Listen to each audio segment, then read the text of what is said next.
Yeah, okay, good. Yeah, yeah.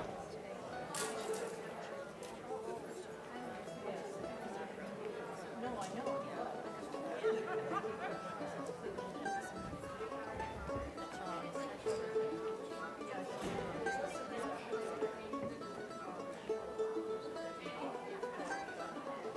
That was a wonderful example. Cycle. The order. That was, that's a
Good morning and welcome to First Unitarian. Please rise in body or spirit as we sing We Shall Overcome.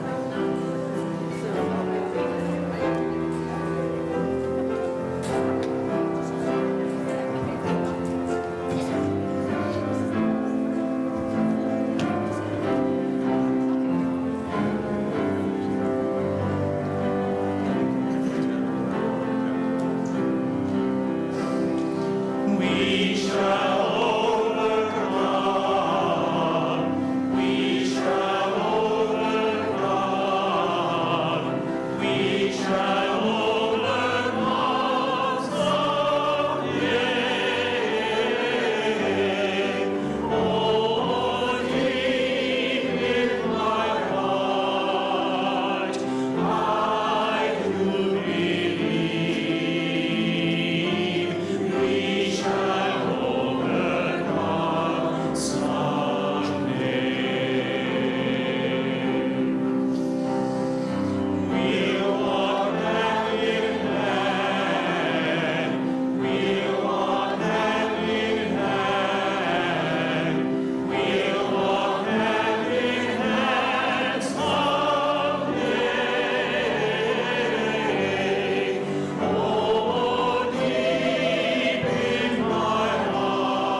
Welcome to the First Unitarian Church of Rochester, where our mission is that through spiritual connection in community, we listen deeply to others and ourselves.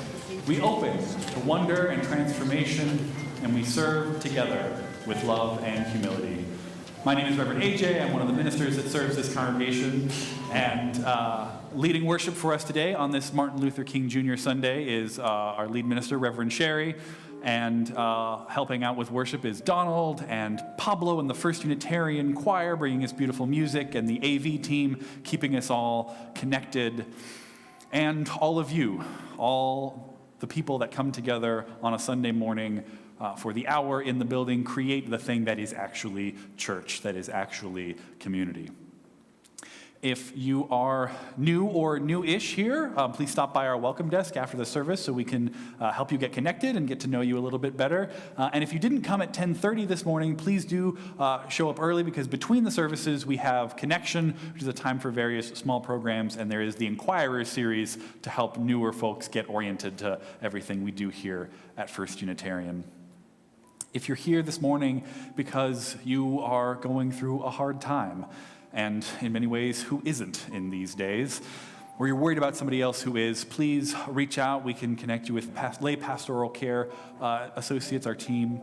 I believe Ginny is here somewhere. There she is in the back wearing a beige and rainbow stole. She's a member of our team.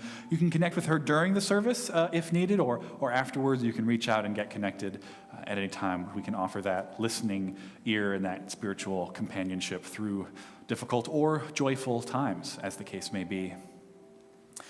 In the way of announcements, we don't have too many, but I'm a little struck by John and Susie and Josh. You're looking very, usually, I'm the one wearing a suit, so what are you dressed up? Are you going somewhere? We're going to the Building for Tomorrow Gala.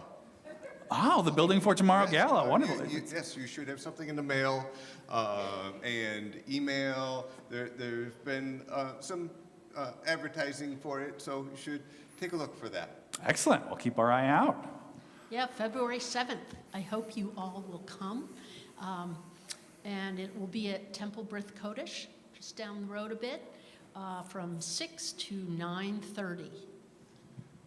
It's free. Should have started with that. And there's no solicitation. It's just a gathering to celebrate the task ahead of us, which is to raise what we need to raise to build this building for the future. So we hope to see you all there. I have a weather report that it's going to be sunny and 50 degrees. And so we want to see you all there. Please come. Registration back there, as Josh said, the newsletter, there's a link there. The QR code on any of the advertisements. And we're trying to make it really easy. You can call the office and ask for Sarah. She can get you registered as well. Look forward to seeing you on the 7th of February. Hey, wait a minute. Can I come dressed the way I am? Well, absolutely. Please do. Come as you are. Dress up, dress down, whatever you want to. Yeah. See you there. Open dress code. Thank you very much.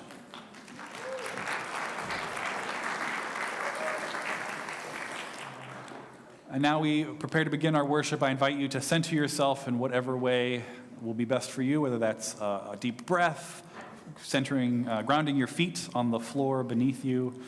So we acknowledge with respect the Seneca Nation, keepers of the Western Door, and part of the Haudenosaunee people on whose ancestral and contemporary lands First Unitarian now stands. I'm going to invite Donald to light our chalice, and I'm going to invite all of you, all of us, to share in our unison words. Life is a gift for which we are grateful. We gather in community to celebrate the glories and the mysteries of this great gift. I invite you once again to rise in body or spirit as we sing Bright Morning Stars.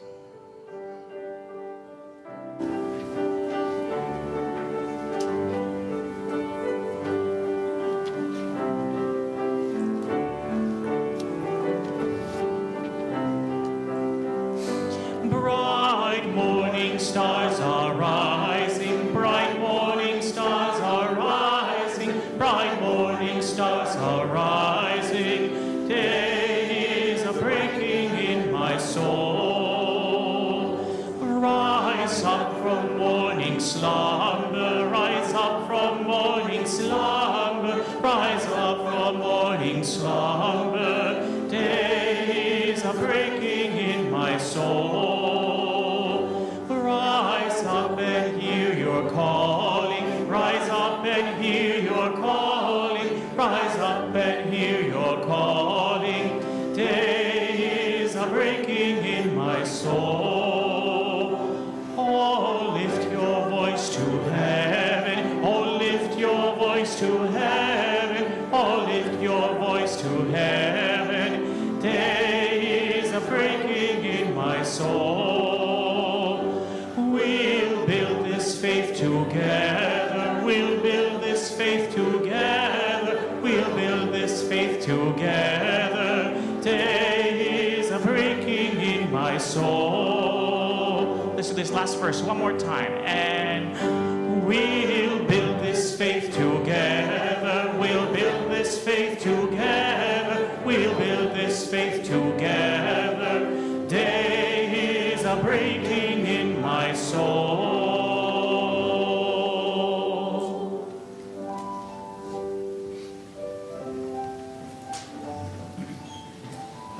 I'm Donald. I use any and all pronouns. And in 2022, my family and I went to Disney World. At this point in my life, I'd never been on any real roller coaster before, other than the little kiddie ones they had at carnivals that jumps up a little bit, but I don't think that really counts. On the third day of our trip, when we got to Animal Kingdom, my mom and my little brother really wanted to go on Expedition Everest. You know, it's the really tall one that spins and goes at like 60 miles per hour, upside down and backwards. Perfect choice for somebody who's never been on a roller coaster before. Halfway through the line, I started getting stressed out and squirming and finding an exit, and my mom, noticing how I was acting, reassured me that if I really didn't want to go, I didn't have to go on the ride. My little brother Knox, however, looked me dead in the eyes and said, "No, you're in line. You're going." And isn't that why we come to church? To push each other forward even when things get scary. I now invite you to turn to your neighbor and tell them about a roller coaster you went on or that you want to go on.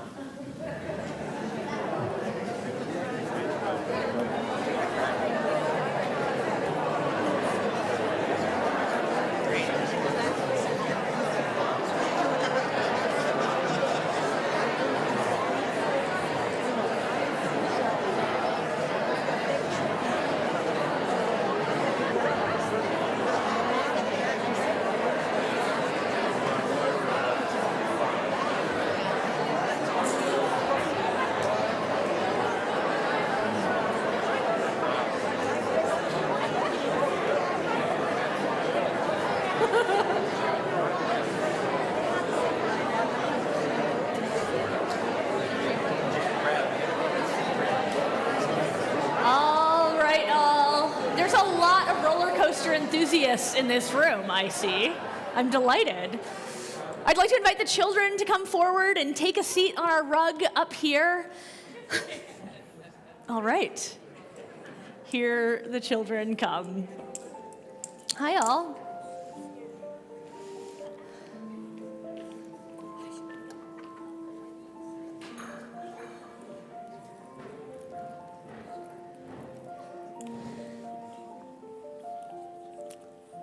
Great, and there is space for everyone here. So, lots of room right in front. So that was a little bit of foreshadowing, actually, because did you know that one of the largest and most successful protests in the history of this nation was led by children? It's true. Oh my God, I'm famous. Well, oh my God, I'm famous was the response. And I feel like we're really doing our job with understanding how we're connected to other people in deep ways throughout history. Absolutely. So, in 1963, which was a little bit before any of you were born, a little bit before I was born, quite frankly, segregation, that is to say the separation of people by race, was the law in Birmingham, Alabama, right? So it kept black people and white people separate in schools, in restaurants, in public restrooms, and though theoretically they were supposed to be equal, they were not. White people got better stuff than black people in 1963. And most stores wouldn't even serve black people or let them inside. This was unjust.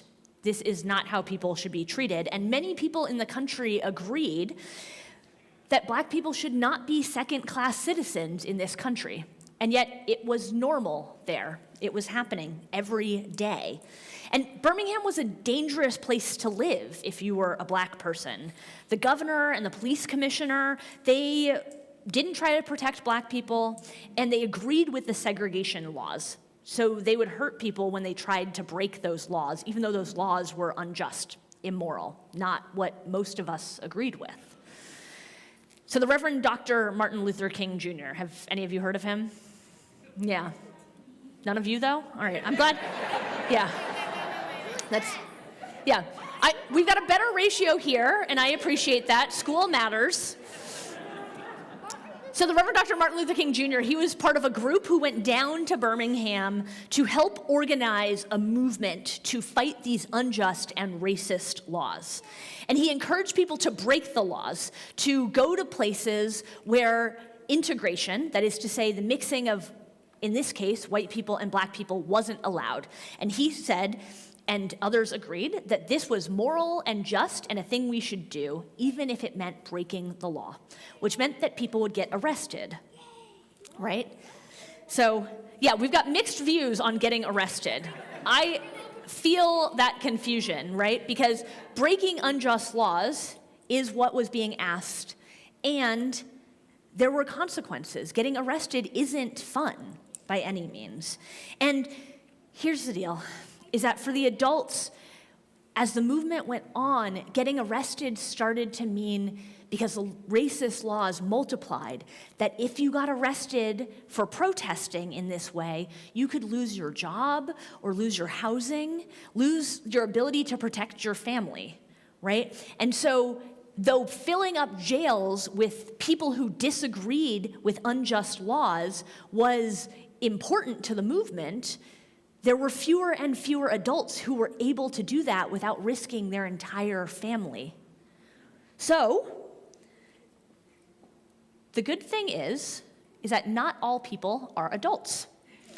Some people are children, and children don't have jobs or pay rent. I didn't know that. Wait, what? I didn't know that. Okay, I'm gonna have a chat with your parents. So, the children said, let us march, let us protest. And people were nervous. They didn't want kids to get hurt. But the kids were brave, and together, thousands of children participated in the Children's March. They gathered at the 16th Street Baptist Church, and 50 children marched out of the doors, and they were all arrested. Children, exactly. Who arrests a child, especially when it's on TV? 50 children were arrested, and then 50 more children came out of that church and were arrested. And then 50 more children came out of that church and were arrested. On that first day, 1,000 children were arrested, mostly high schoolers, but some as young as, who's the youngest person on this rug? It's definitely me. Do I have a 6-year-old? Do I have a 5-year-old? 5. Okay. So 5-year-old is maybe the youngest person on the rug. The youngest person to participate in the Children's March was 4. Right? And they got arrested? And they got arrested. Right? And the parents were scared, and the parents were worried. And the children weren't doing this for fun, but because their life was already scary. Things were already happening to their friends and the people that they cared about. The next day, after that first day, when 1,000 children were arrested, 1,000 more children were arrested. When children got out of jail, they'd come right back to join the march. And adults started to join them, knowing that the risks to staying silent were also too much. As the protests got tougher, the police got tougher, and it got pretty scary. But the children, soaking wet, never gave up. All around the country, including some people in this room, I bet, watched this on the news. Is there anyone here who watched this in their life? I'm seeing some hands go up. Though most of the nation agreed that the laws were unjust, seeing it on TV and seeing children being punished for what everybody, or not everybody, but many people agreed should be the law of the land, forced the nation into action. Forced President Kennedy to start to put into place what became the Civil Rights Act.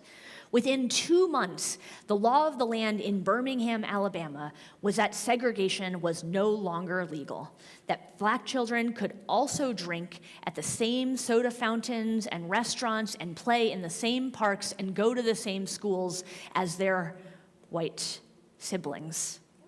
And I say siblings in a spiritual sense because this way that children stood up for the ways that we are all interconnected and that each and every one of us matters was one of the bravest, most courageous moments of commitment to justice in our country.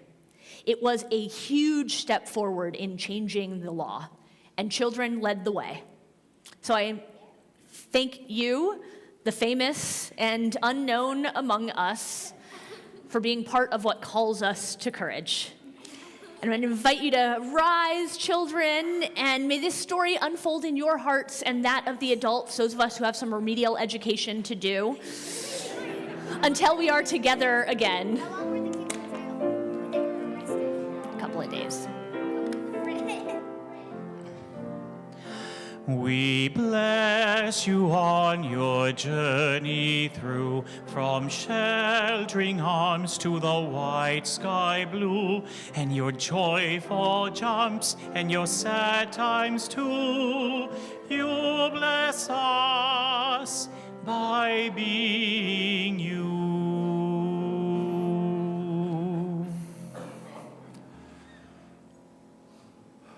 Please join me now in the spirit of meditation, reflection, and prayer as we enter into a shared and sacred silence among us.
Into this silence, into this time and space made sacred by our attention and our intention to be present and to care for all that is within us. I offer this prayer in the words from my colleague, Reverend Ali K.C. Bell. Great mystery which grounds us and surrounds us, spirit of love and justice, because we know these two must be held together if we are going to get where we are going. Be with us now. In a time when so much is changing, unimaginable, horrific, multiplying by the day, give us the strength to not turn our heads, but to lift our voices, our bodies, our very selves, to keep bending the moral arc towards thriving, towards equity, toward care for all. Help us examine and act on what we are learning, not only about the world, but about ourselves, about how we shape, echo, and amplify the noise of division. Spirit of love and justice, turn our voices, turn our habits, turn our silence until what once divided us becomes a song of resistance. Settle us out of our minds and into our hearts, so we may release whatever keeps us disconnected from one another. We cry out, "How long?"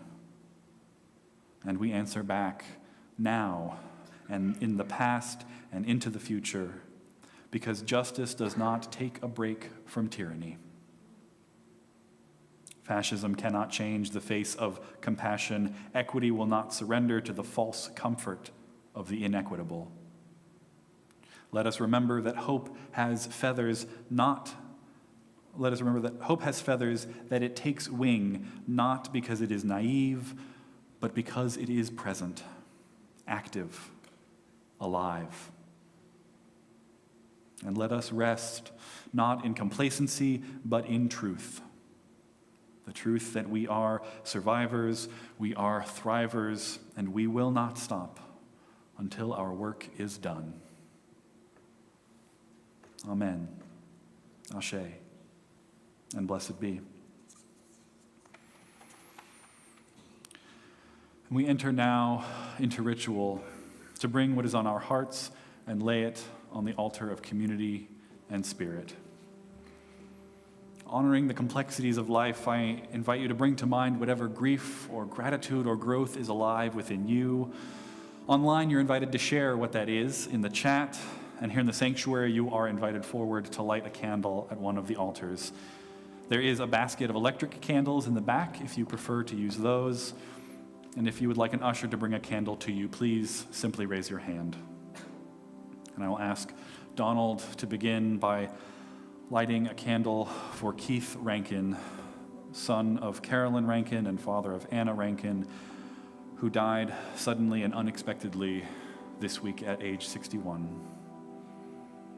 May we now share in this ritual of community care and witness to one another's hearts.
all that we hold in our hearts for ourselves, for each other, for our country, and for the world is held in this community and by the larger love that holds us all, always. May it be so. Amen. Ashe. And blessed be.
All that our church is and all that our church does is made possible by the time, talent, and treasure that we give to our shared mission. Members and friends support this congregation financially through recurring giving, and on Sundays we also give through our shared collection. As a part of the spiritual practice of generosity held collectively, 50 cents of every dollar given now to our offering will go to the Avenue, a black box theater whose mission is to provide affordable, meaningful, culturally rich experiences in a wide array of artistic disciplines to City of Rochester residents and visitors. They are a safe, bold, creative queer space highlighting art and content created by artists of color, youth, and collaborators traditionally marginalized or silenced. Using Church Center is the easiest way to give, but if you aren't set up with the app yet, you can also give by texting GIVE and the amount you would like to give to the number on the screen, or in the offering baskets that will now be passed. In the spirits of abundance and generosity, the offering will now be given and humbly received.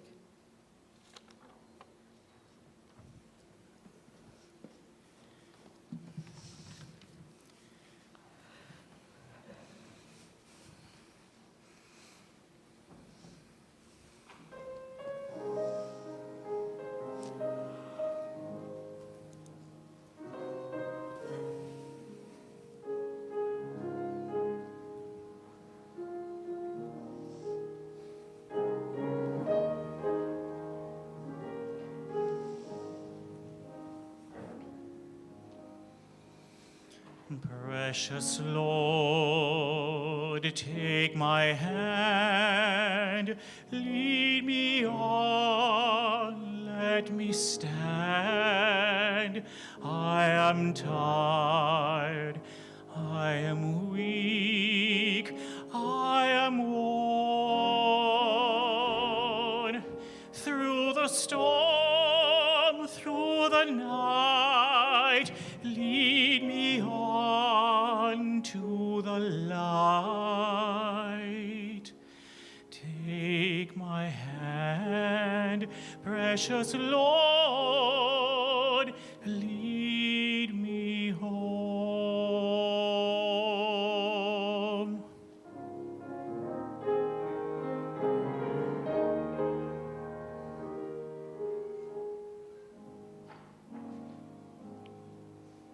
When my way grows drear, precious Lord, linger near.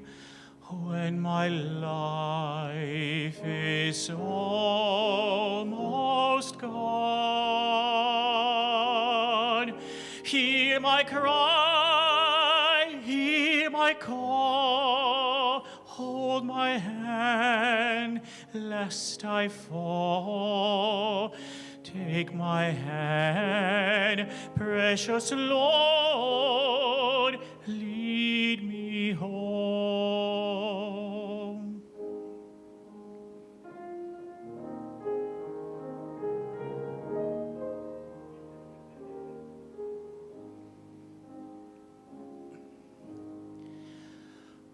When the darkness appears and the night draws near, and the day is past and gone,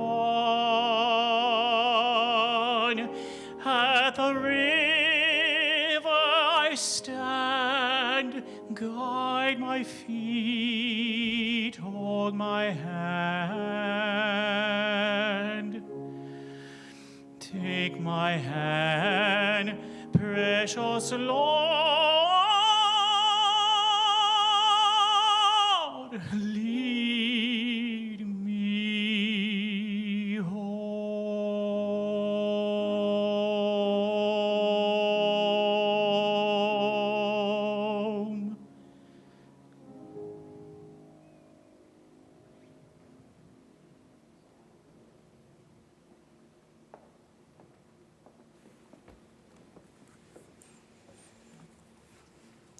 Thank you, Pablo. Precious Lord, take me home. Take my hand. These are the words of the Reverend Dr. Martin Luther King's favorite hymn. And it's what his friend, Mahalia Jackson, used to sing to him when he would call her, crying, sitting at his kitchen table, despairing. One can imagine calling her right before he agreed to let the children try. One can imagine calling her when feeling despair and needing to turn to hope, feeling fear and needing to find courage. Jackson was a dear friend to King and critical to the civil rights movement, both a private friend and a public figure, someone who sang at rallies and protests and movements. She was the one who said before his most famous speech, "Tell him about the dream, Malcolm," who convinced him to go off script.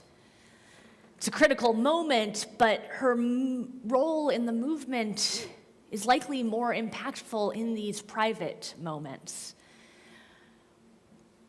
quietly ushering him, inviting him back into his values, and helping him remember that he was not alone in this work.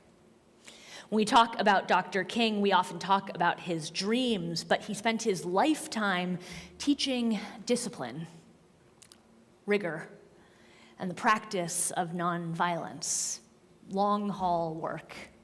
It feels somewhat incredible to me that we are still able to celebrate this weekend, because these days it feels like anything that smacks of justice and progress is made illegal. And that may come. But for now, we commemorate and celebrate a legacy that was never actually only about a moment or an individual man, but a movement and a practice, a rigor, a discipline that he chose, not something Dr. King admired from a distance. So early in his life, before he went to seminary, King was familiar with Gandhi, familiar with nonviolence, but something he thought was abstract and well, didn't quite understand. And then one fateful day, he found himself at the Philadelphia Fellowship, what is the Philadelphia First Unitarian Church, and heard a guest speaker, Mordecai Johnson, talking about going to India and bringing back the disciplines of nonviolence. King was strategic, thoughtful, practical, and nonviolence is one of many strategies now that are a part of social action. And I offer this not as an argument for nonviolence against other strategies, but as an invitation out of passivity, an invitation to action, an invitation to the movement that Dr. King was central in, and that continues today. Because when our souls are involved, as they are now, nonviolence asks of us as Unitarian Universalists what our theology lifts us up into. In a time when violence is normalized and cruelty is rewarded and injustice is entrenched, passivity is not an option for us. So there are 6 principles that King outlines in his essay, A Pilgrimage to Nonviolence, and in his first memoir about his work in Birmingham. There are 6 principles, and I ask you to stick with me through all of them. If you get bored, well, prison is also boring. I am fine with that. Stick with me. We begin with principle 1, which is a big one. Nonviolence is a way of life for courageous people, and there is a lot packed in here. He calls nonviolence an active resistance to evil, which is challenging for us as Unitarian Universalists, as people who center our faith around the goodness of fellow humans, who believe that the universe is basically good, and yet who must confront the incontrovertible evidence that there is evil that occurs all around us. To hold that and understand sin as separation from other people, as separation that drives us into isolation, that helps us to believe that we are alone when in fact we are not, is how Unitarian Universalists must understand the reality of evil. And King calls us to an active resistance to that. And he understands this to be spiritually, mentally, and emotionally aggressive. There's nothing about this that's passive, nothing about this that's conflict avoidance, nothing about this that's being nice. That nonviolence is a way of life for courageous people. It's the courage to confront harm without surrendering our humanity. When Unitarian Universalist ministers answered his call to go to Selma after the death of Jimmy Lee Jackson, they didn't go because it felt safe or convenient. And 1/10 to 1/4, we're not really sure, but 1/10 to 1/4 of Unitarian Universalist ministers answered the call for clergy to go to Selma, which meant that 1/10 to 1/4 of the families of Unitarian Universalist ministers worried for their safety that week. It means that 1/10 to 1/4 of Unitarian Universalist pulpits went empty that week. They went because courage demanded embodiment, not because they were fearless, but because they were overcoming their fear and because they understood that a faith that never leaves our sanctuaries is no faith at all. Nonviolence asks of us that we show up before we are ready. And the ways in which it is a way of life asks us to do it frequently, to embed this into who and how we are, to embed this into whom we understand ourselves to be in relationship with. Principle number 2 is that nonviolence seeks friendship and understanding. King insisted that the goal was not the humiliation of the enemy. It was not the goal. The goal was beloved community. Beloved community wasn't, again, agreement or comfort or the absence of tension. It is a refusal to give up on relationship, even when relationship feels impossible. And I want to be really clear in this moment that what we talk about when we talk about valuing relationship doesn't mean valuing the relationship or comfort of white supremacy over the safety and relationship with all people right now. So I'll say, when I read this in preparing for this sermon, I instantly wondered, was I supposed to confess or apologize or rebuke my own laughing of ICE agents falling on ice in Minneapolis this week? How many of you saw those videos? And how many of you laughed? Yeah, I don't think I was alone in that. White supremacy, authoritarianism, and political violence all depend on fracturing. They depend on us believing that some lives are disposable. But I want to be clear that falling on your butt is not the same thing as dying in detention. Laughing is not the same thing as believing that ICE officers should be sent to the same detention and death camps we are building now in this country. I want us to be able to separate what relationship means from comfort or the status quo. Nonviolence asks us to name that no one is disposable, that at our heart, humanity deserves compassion. And that doesn't mean that we are always nice, and it doesn't mean that we are afraid to remove from power those who are causing harm. Nonviolence asks of us that we resist the lie that separation is inevitable, that people must be apart in order to be good. Principle 3, nonviolence seeks to defeat injustice, not people. So this draws on and builds on what we've just talked about. We can want to work to defeat ICE. We can want to laugh when moments of levity are needed in times of fear. We can work to ensure that those who cause harm to others are stopped without fighting their souls. We fight systems, not souls. It doesn't excuse harm, it doesn't minimize accountability, but it does refuse dehumanization. John Lewis, in preparing for participating in the nonviolent actions in Selma, talked about his major fear was not that he was afraid to be hurt, not that he was afraid of the blows of police officers, not that he was afraid of the water cannons, not that he was afraid of the things that it turned out people would be willing to do to children, but that he had within himself an anger and a hatred that would rise up and make him just like those who he opposed. I feel this temptation towards hatred. I feel this temptation to ignore the humanity of those whose actions I oppose. But unlike John Lewis, I do have fear about being struck, about being hurt, about being harmed. I think that's true for many of us in this room. But conquering both of these fears is the task of nonviolence. And just because we are afraid does not mean that we can be excused from rising to the courage, from giving over to despair, and refusing to be a part of what hope looks like right now. For Unitarian Universalists, our refusal to dehumanize those on the other side and our refusal to take up our own power and agency is not theoretical. It's right at the heart of our faith. It's operational when we practice saying that we put love at the center and that each and every one of us is worthy.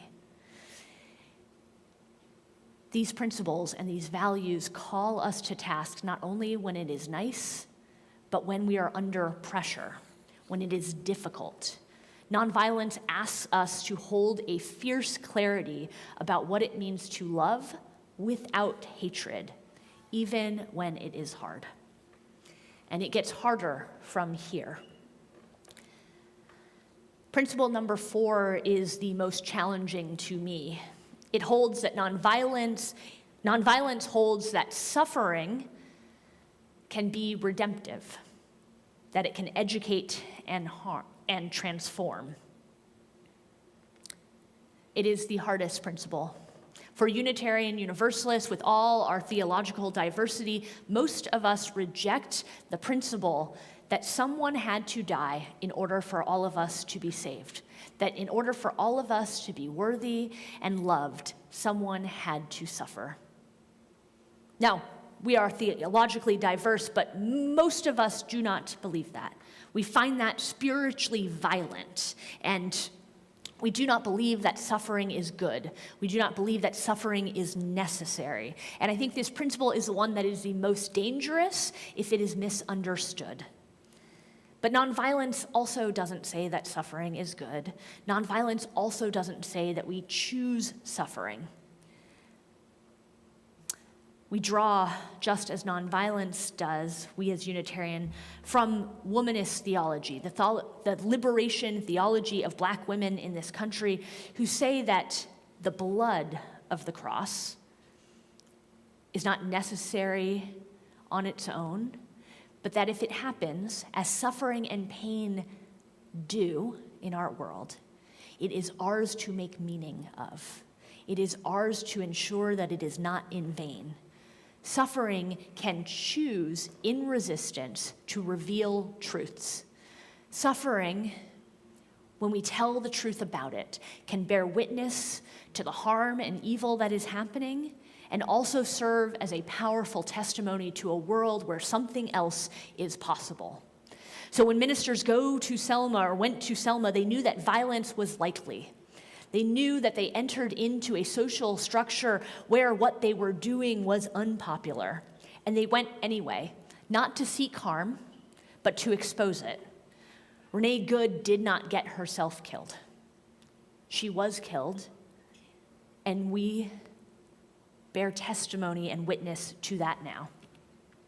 And so this week, Unitarian Universalist ministers and faith leaders of many denominations and religions have been called to Minneapolis by our colleagues there, invited specifically to say, invited specifically to say that the state violence that is happening now will not happen in silence, will not be diminished, will not be ignored.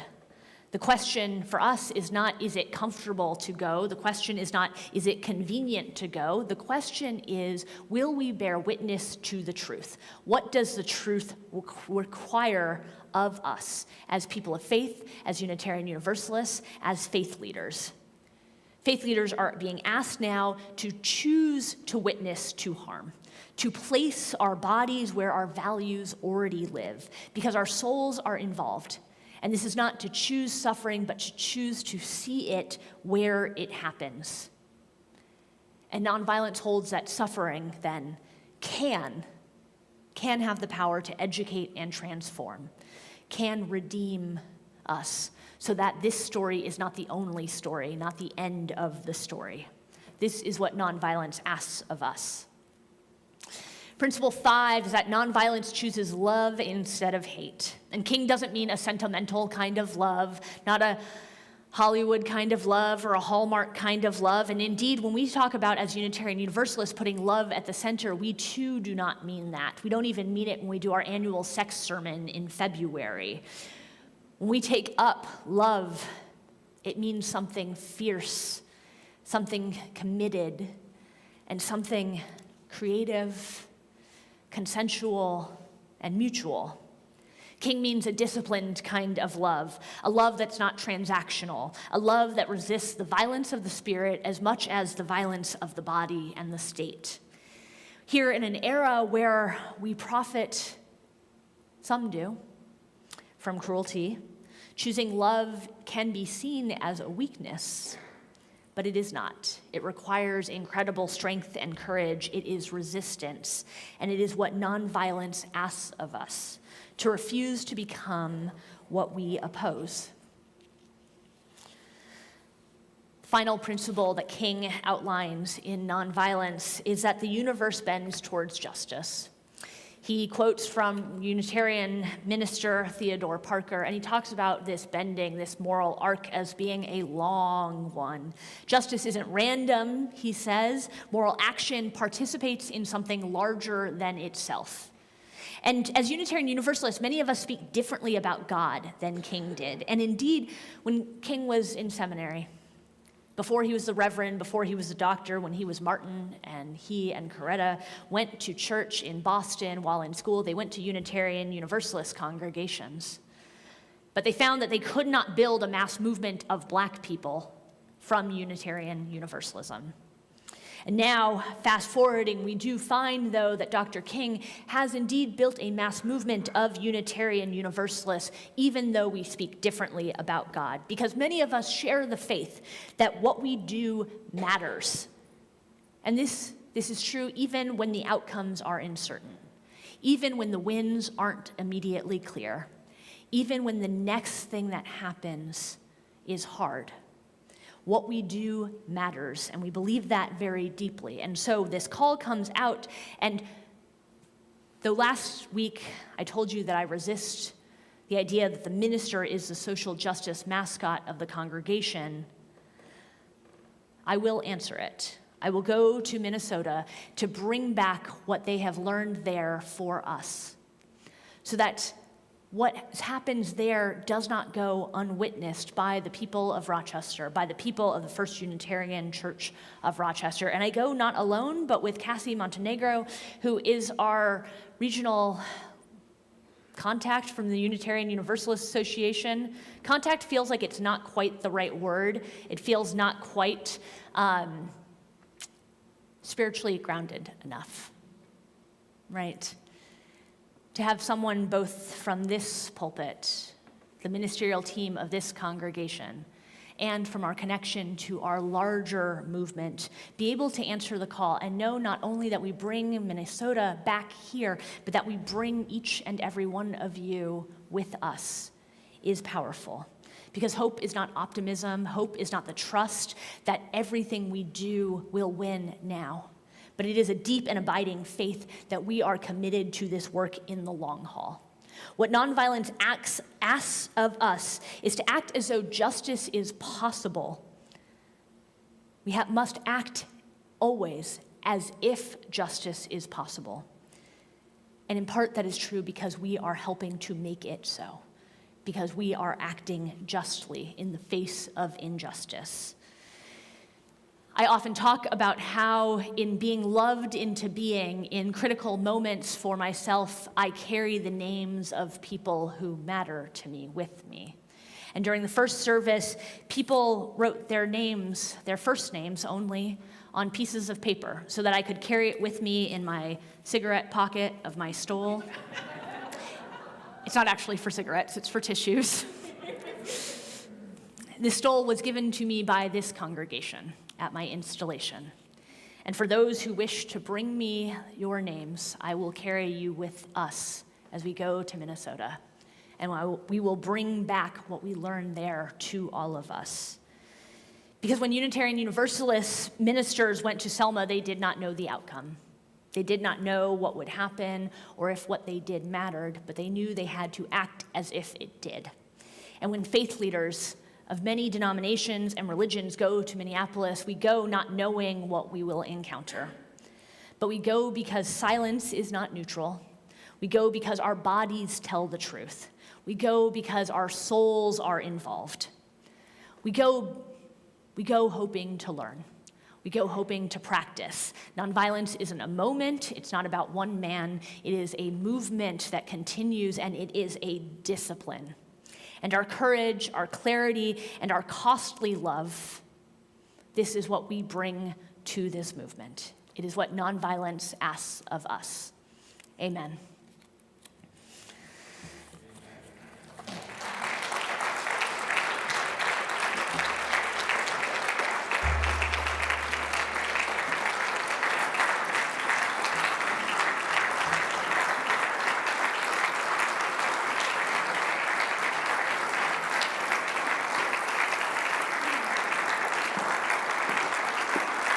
I invite forward Reverend Sherry and Cassie.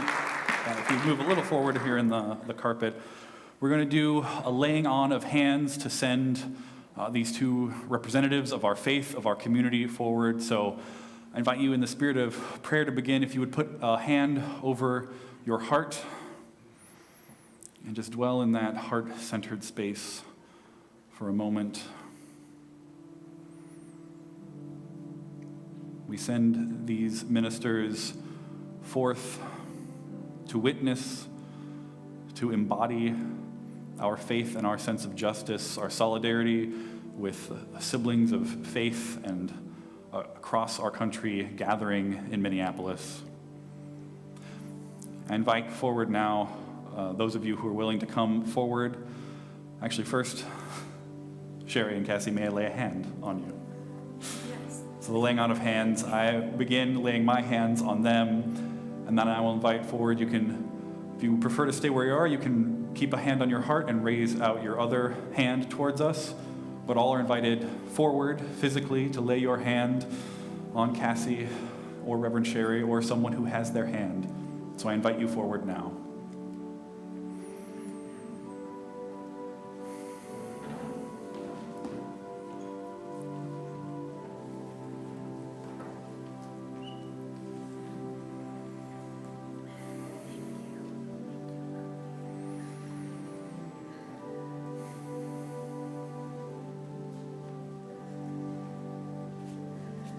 We send our leaders forth with our love, with our prayers for their safety and the safety of all in Minneapolis, the safety of those vulnerable, those targeted by the state. They go with our prayers to be in solidarity with the others gathering, to witness, to embody truth, to be love made manifest in our world, in the place where we are called. This week, this month, this time in our history, knowing that they go with a cloud of witnesses of all who have gone before, and the love and care of the communities that supported them, and they go with the hope of the future generations that will surely answer the calls of their time. Sending forth with love. Amen. Blessed be.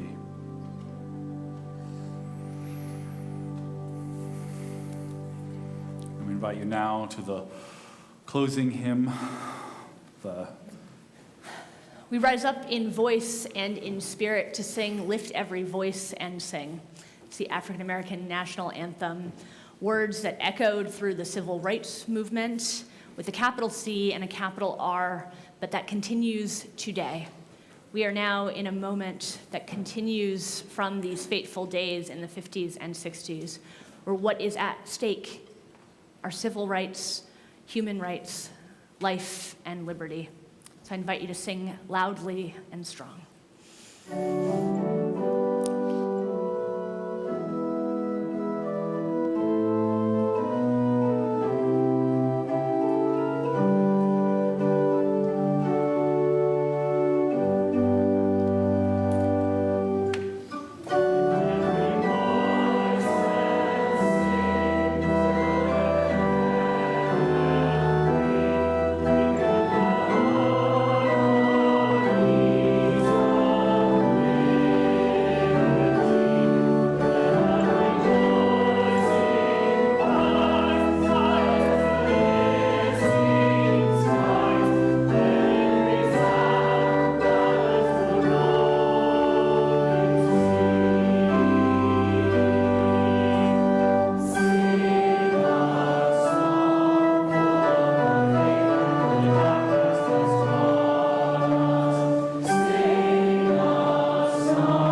For those willing and able, please help us after the service by stacking the chairs in stacks with arms and stacks without arms, no more than 5 high. And Donald, if you would help us extinguish our chalice, and if everyone would join in the unison words. We extinguish this flame, but not the light of truth, the warmth of community, or the fire of commitment. These we carry in our hearts until we are together again. When we say, I love you, when we say we love the world, it is not passive, it is not weak. No, it is a bold and fiery love, one that has the power to transform the world. Let us go out into the world knowing that each of us is loved, a beloved part of this interconnected web. I love you. Now let us go love the world. Amen.